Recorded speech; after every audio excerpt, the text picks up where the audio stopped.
This grandma started killing people that looked like her, and it all started with slot machines. So there's this woman, let's call her Grandma. And Grandma, she's got a problem, a big one. She's in and out of casinos nonstop, tossing money like it's nothing. From what I read, she's burned through at least $100,000 on slot machines. Every last penny?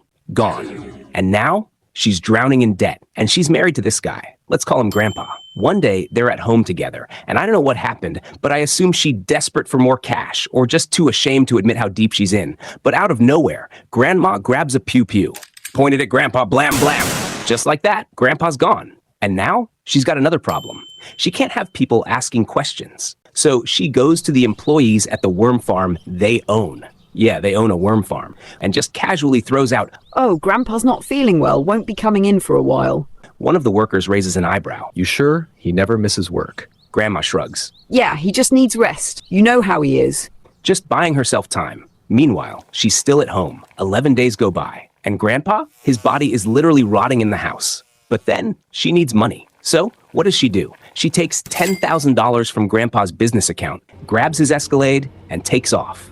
And of course, she's not just driving. Nope, she's stopping at every damn casino on the way, from Minnesota all the way down to Florida. Because, you know, priorities. Now, while she's on the road, she comes up with a plan. A crazy one. She needs to disappear. And for that, she's going to find a woman who look like her, unalive them, and steal their identities and this. So Grandma rolls into Fort Myers, Florida, and heads to a bar. That's where she spots her next target, Pam, a woman who kind of looks like her. She slides into a seat next to her. "You here alone?" Grandma asks, flashing a friendly smile. Pam nods. "Yeah, just unwinding after work." "Same." Grandma raises her glass. "Cheers to that." And weirdly enough, they hit it off. Instant besties. One night, they're drinking at Pam's condo. The next night, they're at a brewery. Before long, Grandma gets invited back to Pam's place again. And that's when shit gets real. They're alone. Grandma pulls out her pew-pew. Blam, blam! Pam's gone. Next morning, Grandma heads back to Pam's condo like nothing happened. Calls the front desk like, "Hi, this is Pam. Can I extend my stay for a few nights?" And they're like, "Sure, Pam." She's just buying more time. Meanwhile, she starts going through all of Pam's stuff, grabs her cash, credit cards, ID, even some of her clothes. Then she loads everything into Pam's car and takes off. And yeah, there's security footage of her doing all of this. But she's not done. Now, she's on the move again. And where does she go? Texas. South Padre Island, to be exact. And of course, she hits up more casinos on the way. But now she's on the lookout again. She needs another identity.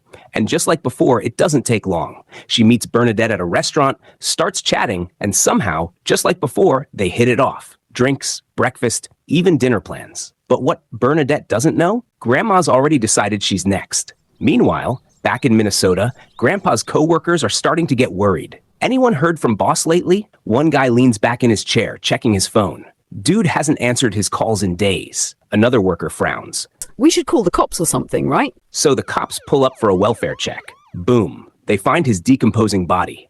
And that's not even the worst part. Meanwhile, down in Florida, hotel staff are getting suspicious too. "Hey, isn't this guest supposed to check out?" One of the employees flips through the paperwork. Room still booked, but no one's seen her. So they go check the room. Boom. They find Pam's body. And now, investigators start connecting the dots. 2 murders. Same pew-pew, same killer. That's when they realize it's Grandma. Then nationwide manhunt kicks off. But here's the thing. Grandma has a weakness. Casinos. And casinos, they have cameras everywhere. So law enforcement starts tracking her. Security footage, bank activity, all of it. And that's how they figure out. She's in South Padre Island. By now, her face is everywhere. The news is warning people. Lois Riess may be targeting women who look like her to steal their identity. Then her luck finally runs out. She's chilling at a bar, sipping a drink, waiting for her next move. But a restaurant manager next door recognizes her from the news and goes, "Oh, hell no." So they called police. Minutes later, U.S. Marshals and local police swarm the place. And just like that, bam, she's caught. There's even security footage of the arrest. It's blurry, but you can tell it's her. And now, Grandma's standing in court. The judge looks her dead in the eye and says, "You're getting 2 life sentences." And just like that, it's over. Sometimes, Grandma's just built different.